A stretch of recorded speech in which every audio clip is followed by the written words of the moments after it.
There's something in your pantry right now that's been slowly poisoning you. You eat it for breakfast, you use it to make sandwiches for your kids, and you've been told your whole life it's a staple food. But here's the truth. What Americans call bread would be illegal to sell in several countries around the world, and the effects it's having on your body, they're way worse than you think.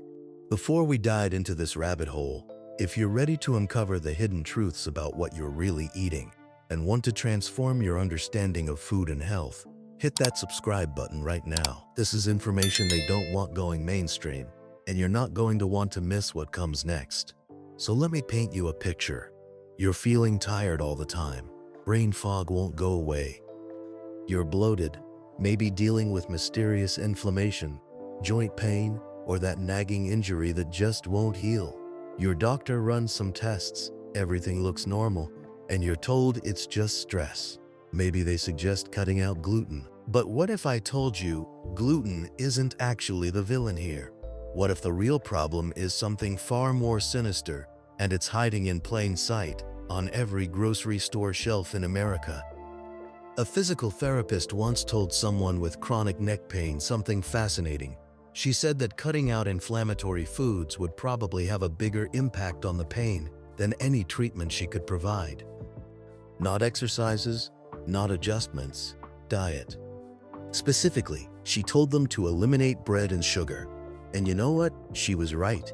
The inflammation that was making that injury unbearable started to calm down. But here's the kicker.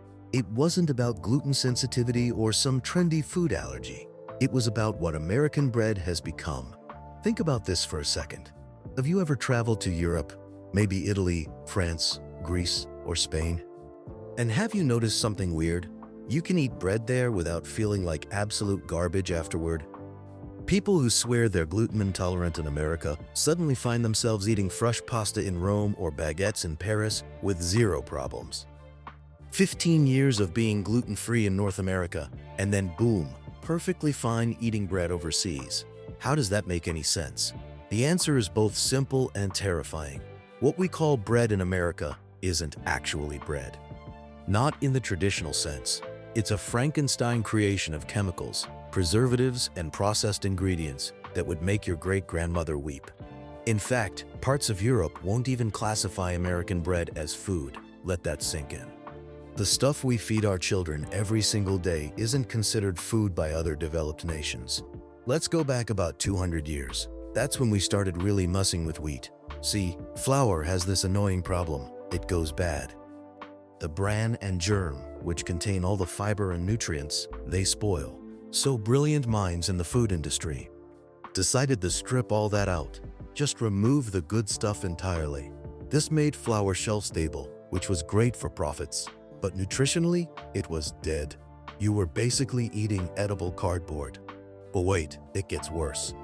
Because the government realized we'd created nutritionally bankrupt food, they decided to enrich it. They started adding synthetic folic acid to make up for all the vitamins we'd stripped out. Sounds good on paper, right? Except here's the problem nobody talks about. A massive chunk of the population can't even metabolize synthetic folic acid properly. Their bodies literally can't process it. And what happens when your body can't process something? Fatigue, anxiety, hyperactivity in kids, inflammation throughout your entire system. So now we've got flour that's been stripped of nutrients and pumped full of synthetic vitamins that many people can't even use. But the bread makers weren't done. The flour wasn't white enough. American consumers wanted pristine white bread, so they bleached it. With what, you ask? Chlorine gas. Yeah, the same stuff used in swimming pools and chemical weapons. They're literally gassing your bread to make it whiter. But the bread still didn't rise properly, didn't have that perfect fluffy texture, so they added another chemical called potassium bromate. Now here's where it gets really wild. Potassium bromate is a known carcinogen. It's banned in Europe, it's banned in the UK. China won't even allow it. And China isn't exactly known for strict food safety standards. But in America, totally legal. You're eating it right now if you buy conventional bread. And we're still not done with this horror show. The food industry wanted to ramp up production even more. They needed to harvest wheat faster, process it quicker, maximize profits. So they started spraying the wheat fields with something called glyphosate. right before harvest. You might know it by its brand name, Roundup. Yeah, the weed killer. They spray it on the wheat to dry it out faster so they can harvest it sooner. Never mind that glyphosate is an endocrine disruptor that completely destroys your gut microbiome. Never mind the studies linking it to cancer and autoimmune diseases. Profits over people, every single time.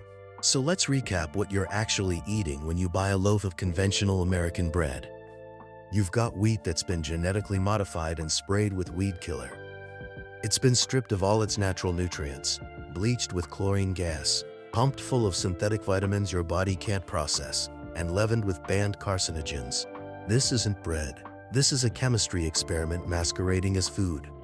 And you're sitting there wondering why you feel like crap all the time, why your kid can't focus in school, why that old injury keeps flaring up, why you're bloated and exhausted despite doing everything right. It's not you. It's not gluten. It's the fact that we've taken one of humanity's busy. This project is every time, and WS mentors. Some restaurants and bakeries in America are doing it right. They're importing wheat from Italy or sourcing heirloom varieties. They're making bread fresh every day and throwing out what doesn't sell, because real bread doesn't last forever. That's the point. When you eat that kind of bread, you don't feel sick. You don't get bloated or brain fogged or inflamed. You eat it and feel fine, the way humans have for thousands of years. But that real bread, it costs more. It takes longer to make. It requires skill and patience. So most Americans never get to experience it. Instead, we're fed this ultra-processed garbage and told it's normal. We're told that feeling terrible after eating bread is a personal failing, a gluten sensitivity, something wrong with us, when really, it's the bread that's wrong. The inflammation that comes from eating this stuff is no joke. We're talking about chronic, system-wide inflammation that affects everything. Your joints hurt more, injuries take longer to heal. You're more prone to autoimmune conditions. Your gut health tanks, and since your gut is connected to your brain through the gut-brain axis, your mental health suffers too. Anxiety, depression, brain fog, all linked to gut health, all made worse by eating poison disguised as bread. And it's not just bread. This same pattern repeats across nearly every processed food in America. We've taken real food and turned it into shelf-stable, hyper-palatable, chemical-laden products that are slowly destroying our health. But bread is particularly insidious because it's everywhere. It's the foundation of the American diet. Sandwiches, burgers, hot dogs, toast, dinner rolls, bread is unavoidable. The food industry knows exactly what they're doing. They know these chemicals are harmful. They know the processing destroys nutritional value. But there's too much money at stake.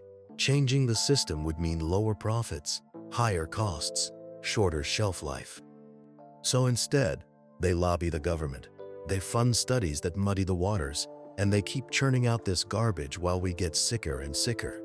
The solution isn't complicated, but it requires awareness and effort. You need to actively seek out real bread. Look for sourdough made with organic heirloom wheat. Find local bakeries that do things the old way. Read labels obsessively. If there are ingredients you can't pronounce, put it back. Better yet, learn to bake your own bread. It's easier than you think. You're more prone to autoimmune conditions.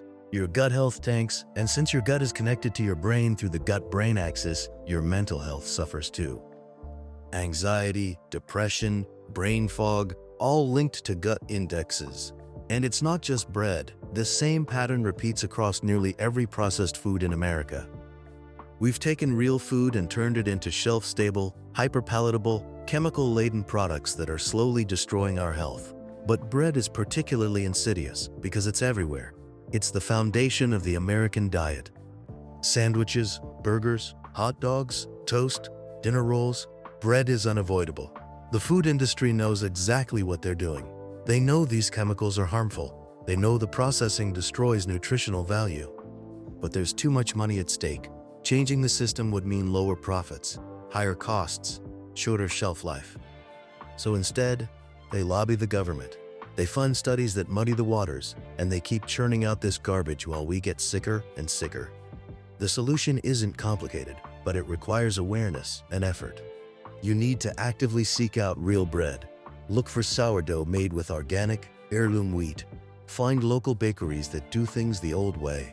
Read labels obsessively. If there are ingredients you can't pronounce, put it back. Better yet, learn to bake your own bread. It's easier than you think.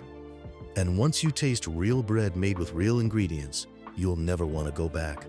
Cut the processed bread out of your diet for just 2 weeks and pay attention to how you feel. Notice if that chronic inflammation starts to ease up.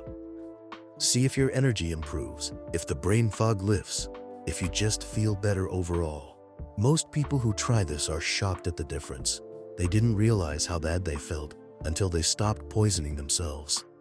This isn't about being perfect or never enjoying bread again. It's about understanding what you're putting in your body and making informed choices. It's about demanding better from the food industry and voting with your dollars. Every time you buy real bread from a real bakery instead of processed garbage from a grocery store, you're sending a message. Your body isn't broken. You're not defective. You're just being poisoned slowly by an industry that values profit over human health. And once you see it, you can't unsee it. So what are you going to do with this information? Are you going to keep eating the same stuff and hoping things get better? Or are you going to take control of what you put in your body? If this opened your eyes to what's really in your food and you want to keep learning about the hidden truths affecting your health, make sure you're subscribed to this channel. Hit that like button if this information was valuable to you, and drop a comment letting me know what food you want me to investigate next. The truth is out there, and together, we're going to uncover it all. Thanks for watching, and I'll see you in the next one.